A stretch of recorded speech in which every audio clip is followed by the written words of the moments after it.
Assalamualaikum warahmatullahi taala wabarakatuh. Perkenalkan, nama saya Nur Aini, NIM saya 110111 9000650. Semester 2, mata kuliah Ekonomi Makro. Dosen pembimbing Dr. Andes Dian Sudiantini, SPD MPD MPD. Saya dari Fakultas Ekonomi dan Bisnis Universitas Bina Bangsa, dan saya dari kelas 2O Manajemen. Baiklah, dalam rangka mendukung program pemerintah Stay at Home, Study from Home untuk memutus penyebaran COVID-19. Meskipun di rumah, akan tetapi kami tetap memanfaatkan waktu kami untuk belajar mandiri, tentu saja dalam bantuan dosen dalam kuliah daring.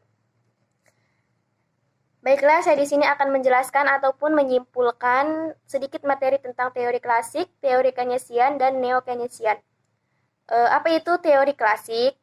Teori klasik adalah suatu perekonomian liberal yang mempunyai kemampuan untuk menghasilkan tingkat CDV. Dalam teori klasik ekonomi ini ada dua fleksibilitas. Yang pertama, fleksibilitas tingkat upah, yang kedua fleksibilitas tingkat bunga. Dalam teori klasik ekonomi ini juga terdapat pasar barang.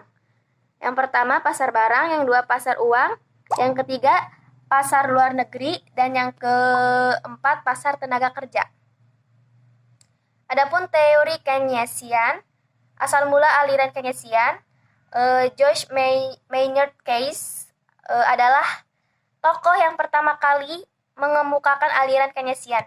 George Maynard Keynes menawarkan cara baru dalam menganalisis perekonomian. Tren ekonomi makro dapat mempengaruhi perilaku individu ekonomi mikro.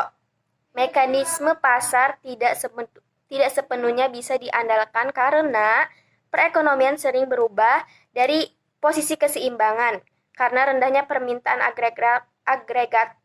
Maka diperlukannya campur tangan pemerintah karena pemerintah lebih mampu mengatasi masalah itu. Menurut Keynes ada 3 jenis pasar, yaitu pasar barang, yang kedua pasar uang, dan yang ketiga pasar tenaga kerja. Pasar barang yaitu permintaan barang tidak selalu sama dengan penawaran barang, tidak semua pendapatan dibelanjakan, namun ada juga sebagian yang ditabungkan.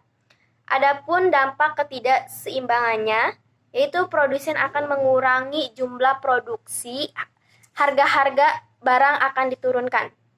Permintaan agregat dalam ekonomi tertutup terdiri dari pengeluaran konsumsi oleh rumah tangga, pengeluaran investasi oleh perusahaan, dan pengeluaran permintaan.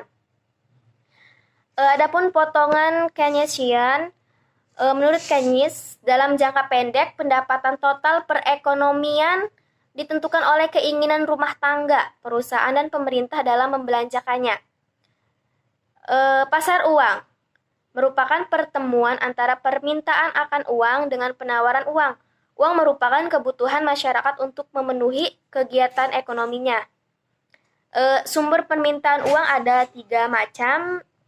Yang pertama, motif transaksi. Yang kedua, sumber permintaan uang dibagi menjadi 3 macam. Yang pertama, motif transaksi. Yang kedua, motif berjaga-jaga. Yang ketiga, motif spekulasi. Permintaan uang untuk transaksi ditentukan oleh volume output dan tingkat harga umum. Hubungan antara harga obligasi dan tingkat bunga akan menjembatani kedua pasar tersebut.